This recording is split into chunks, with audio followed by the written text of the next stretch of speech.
इस वक्त हमारे साथ बातचीत करने के लिए मौजूद हैं भारत सरकार के इलेक्ट्रॉनिक्स आईटी और रेलवे मंत्री अश्विनी वैष्णव जी। सर बहुत बहुत धन्यवाद आपका इंडिया टीवी से बातचीत करने के लिए। और सबसे पहले हम लोग उस चीज़ पे ही बात करें जो कि संसद के दोनों सदनों में ऑनलाइन गेमिंग बिल को मंजूरी मिली है।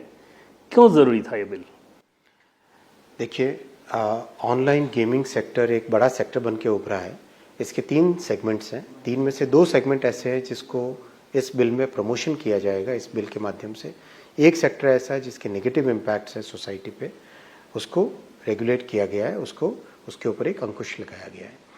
जो सेगमेंट्स सोसाइटी के लिए लाभकारी है वो है ई स्पोर्ट्स। एक नया कॉम्पिटिटिव ई स्पोर्ट्स का वर्ग उभरा है, उसको इस बिल के माध्यम से प्रमोट किया जाएगा, लीगल रिकॉग्निशन दिया जाएगा, एक अथॉरिटी बनाई जाएगी जो कि जैसे स्पोर्ट्स अथॉरिटी ऑफ इंडिया, इस तरह से एक अथॉरिटी बनेगी जो कि ई स्पोर्ट्स को बढ़ावा देगी। दूसरा है ऑनलाइन सोशल गेम्स, जो कि हम सब अपने जीवन में कई बार खेलते हैं, जैसे सुडोकू खेलते हैं, जैसे चेस खेलते हैं। तो ये जीवन में एक रिक्रिएशनल माध्यम भी है, एजुकेशन का भी माध्यम है, उसमें उसको भी प्रमोट किया जाएगा इस बिल के माध्यम से। तो एक तरीके से 2/3 जो अच्छे हैं उसको प्रमोट करना है, और 1/3 जो कि ऑनलाइन मनी गेम है, जिसके कारण समाज में एक सीरियस प्रॉब्लम उभर के आई है। देश के हर राज्य से मान्यवर सांसद हो, मान्यवर एमएलएज हों, सब के सब इस विषय को बार बार उठाते आए हैं, और जगह जगह सुइसाइड्स के केसेस होते हैं, एडिक्शन हो जाता है, जीवन भर की कमाई ऑनलाइन गेम्स में चली जाती है। कुछ अनुमान है कि करीब 45 करोड़ लोग इससे प्रभावित हुए हैं, और करीब 20,000 करोड़ रुपए इससे गरीब हमारे मध्यम वर्गीय परिवारों के बचत इसमें जा चुकी है। तो ये ज़रूरी था कि इसके ऊपर एक कठोर एक्शन लिया जाए। मध्यम वर्गीय परिवारों को बचाना, उनको सहयोग करना, उनको सपोर्ट करना, और अगेंस्ट दैट अगर किसी इंडस्ट्री के एक सेगमेंट का विषय आता है तो इसमें मध्यम वर्ग परिवार और हमारे समाज को समाज में कुरीति को हटाना, उसको ज़्यादा इम्पोर्टेंस दी गई है। जिस गेम की बात है, जैसे कि गेमिंग के बात में पैसे लगा के जो गेम, आम भाषा में इसको समझें तो उसमें ये भी कहा जा रहा है कि भाई जब इतना बड़ा ये था इंडस्ट्री, इसका इतने सारे रोजगार दिए जाते थे, सरकारों को इतना टैक्स मिलता था सरकार को, फिर क्यों इस पे? देखिए, टैक्स अपनी जगह है, लेकिन अगर समाज में कोई नुकसान हो रहा है, हमारे आने वाले पीढ़ियों को अगर नुकसान हो रहा है, नौजवानों को नुकसान हो रहा है, युवाओं को नुकसान हो रहा है, छात्रों को नुकसान हो रहा है, तो उसको बचाना जरूरी है। आमतौर पर सरकारों की प्रवृत्ति रहती है कि कहीं से टैक्स अगर आ रहा हो तो उसमें बहुत ज़्यादा छेड़छाड़ नहीं किया जाए, लेकिन ऐसा लगता है कि नरेंद्र मोदी सरकार उससे थोड़ा उलट है। मोदी जी ने हमेशा ये ध्यान रखा है कि हमारे समाज के हर वर्ग की सेवा हो। मध्यम वर्ग के परिवारों के लिए, जैसे आपको ध्यान होगा, चिट फंड के कारण कितने बड़े प्रॉब्लम्स हुई थी, कई परिवारों ने अपनी ज़िंदगी भर की कमाई खो दी थी, तो उसमें भी कठोर एक्शन लिया गया था। फिर हमारे मध्यम वर्ग के परिवारों ने, मिडिल क्लास फैमिलीज़ ने कई बार बिल्डर्स के चंगुल में आने के कारण भी नुकसान हुआ था, उसमें भी एक स्ट्रिक्ट एक्शन लिया था। मोदी जी ने हमेशा जब भी मध्यम वर्ग और युवाओं को उनका विषय आता है तो उनको ही प्राइमरी इंपॉर्टेंस दी है। आप देखिए ना, 12 लाख रुपए की इनकम टैक्स की सीमा बढ़ाना मध्यम वर्ग के लिए ही किया था मोदी जी ने।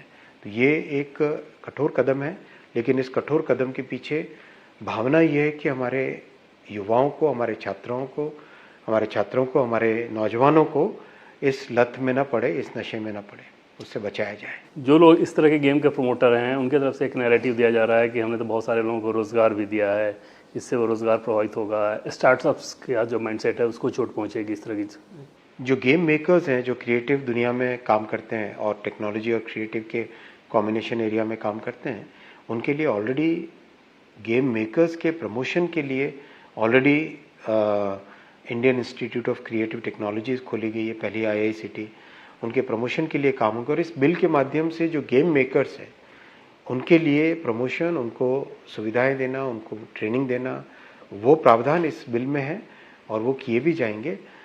जो अच्छा प्रभाव है सोसाइटी में गेमिंग का, उसको बेनिफिट, उसको आगे बढ़ाना, और जो नेगेटिव इम्पैक्ट है उसको पीछे रखना। जो रेगुलेशन किया जाएगा उसमें मनी गेम वाले जो लोग हैं तो कठोर दंड का प्रावधान रहेगा इस बिल में, ऐसे प्रावधान किए गए हैं। वो किस प्रकार का प्रावधान है? देखिए, जो व्यक्ति खेल रहा है वो विक्टिम है, उसके ऊपर कोई लायबिलिटी नहीं है, लेकिन जो online money gaming service provide कर रहा है, या उसका प्रमोशन करने के लिए एडवर्टीजमेंट कर रहा है, या फिर उसके लिए फाइनेंशियल ट्रांजैक्शंस कर रहा, उन तीनों पे लाइबिलिटीज़ है। बहुत लंबे समय से इस बात को लेकर जाहिर तौर पर सरकार में ये चिंतन चल रहा होगा कि हाँ इस चीज़ को करना है, इसमें रुकावटें क्या क्या आ रही थी, क्योंकि ये बड़ा कदम है सही तो। हर तरह की सोच विचार करके ही पॉलिसी बननी चाहिए। बहुत अच्छे तरीके से सोच के हर पहलू पे ध्यान देने के बाद में पॉलिसी बनी है। कुछ लोग जो इसकी आलोचना कर रहे हैं इस बिल की, उनका ये कहना है कि ये तो राज्यों के अधिकार में आता है, लॉटरी गेमिंग इस तरह की चीज़ें। ऑनलाइन मनी गेमिंग भारत सरकार के इसमें आता है, ऑनलाइन गेमिंग भारत सरकार के रेमिट में ही आता है, संविधान की जो यूनियन लिस्ट है उसमें आता है।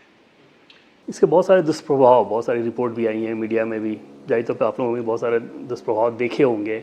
वो कौन कौन सी चीज़ें ऐसी थी जिससे ये लगा होगा कि नहीं अब तो एक सरकार के लिए हाई टाइम है कि इस पर कानून आना ही चाहिए? अगर आप देखिए, इसके कारण एडिक्शन बहुत बढ़ रहा था, लोगों को फाइनेंशियल लॉस बहुत हो रहा था, फाइनेंशियल फ्रॉड्स भी बहुत हो रहे थे, मनी लॉन्ड्रिंग के भी इंस्टेंसेस सामने आए, टेरर फाइनेंसिंग के इंस्टेंसेस भी सामने आए। वर्ल्ड हेल्थ ऑर्गेनाइजेशन ने इसको गेमिंग डिसऑर्डर के नाम से, इंटरनेशनल क्लासिफिकेशन ऑफ डिजीज़ के तहत इसको गेमिंग डिसऑर्डर का नाम दिया है। और मेंटल हेल्थ पे असर पड़ रहा है, परिवारों में इसके कारण दिक्कतें आ रही है, सुइसाइड हो रहे हैं एक्सट्रीम केसेस में, तो ये सब चीज़ें सामने आई।